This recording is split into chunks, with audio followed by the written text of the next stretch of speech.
ամեն դեպքում Միացյալ Նահանգների նախագահի մակարդակով անդրադարձան եւ որոշակի, այսպես ասած, եւ ցավակցություն եւ դատապարտում կար, իհարկե բացակայում էր հայոց ցեղասպանություն բառակապակցությունը, որը պետք է լիներ։ Օրինակի համար մենք Ռուսաստանից դա էլ չստացանք։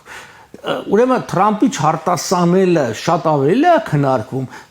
քան Պուտինի ընդհանրապես դրան չանդրադառնալը։ Առավել եւս Զախարովան դա կոչեց 1915-ի իրադարձություններ, դա հստակ թուրքական ձևակերպումն է։ Հիմա ձեր առաջին մասը հարցի պատասխանը։ Ես խոսել եմ մարդկանց հետ, ովքեր որ Թրամփի ամենանեղ շրջանակն է։ Իրենց այն հարցին, հենց այդ նեղ շրջանակին, իրենց հարցին իսկ ինչի Թրամփը չարտասանեց, պատասխանը եղել է այդ հարցրեք ձեր վարչապետին։ Այսինքն ամեն դեպքում այդ կոռելացիան կա։ Իհարկե, այստեղ կա փոփոխություն, ուրեմն իրենք էլ չեն առաջ ընկնելու։ Բնականաբար, իրենք պիտի առավել եւս, ես կարող եմ ենթադրել,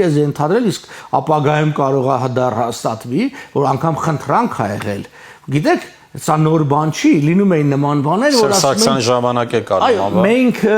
բանակցությունների մեջ ենք եւ դա կարող է խանգարի հարաբերությունների բարելավմանը։ Մի ժամանակ հիմնականում թուրքերն էին դա շահարկում, թուրքական կողմն էր ասում, այ մի ընդունեք, որովհետեւ մենք հիմա գործընթացի մեջ ենք, որ դա չխաթարվի։ Հիմա նաեւ հայկական կողմն է սկսել դրա մասին խոսել։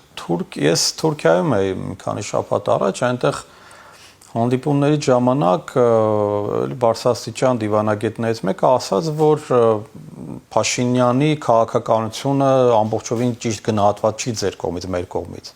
Քանի որ նա ամեն ինչ անում է խաղաղության համար, նա ճիշտ է արդեն հասկանում ամեն ինչը։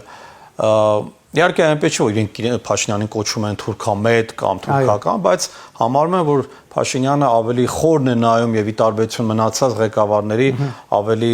հերահար է տեսում, դուք արդյոք կիսում եք այդ մոտեցումը։ Ոչ, չեմ կիսում, որտեղ խաղաղությունը առնվազն երկկողմ գործընթաց է։ Ինչ եմ ասում առնվազն, որտեղ շատ այլ կողմեր էլ կան խառնված։ Եթե մենք Թուրքիայից կամ Ադրբեջանից զուգահեռաբար նկատեինք այդ միտումը, այսպես ասած խաղաղություն գնալու,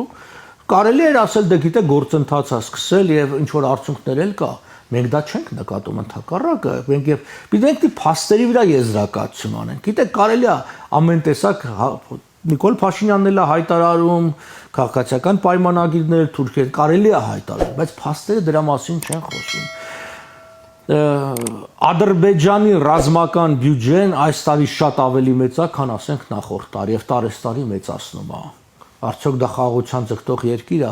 Մեր հանդեպ մեղադրանքները, այսինքն թշնամական արարքներն ու հայտարարությունները շատանում է։ Այսինքն մեր կողմից մենք մեզ ասում ենք զսպեք, մի ասեք, մի խոսացեք, տեսեք, իսկ իրենց կողմից ամեն տեսակ։ Էլ չեն խոսում ռազմագերիների եւ պատանդների հարց։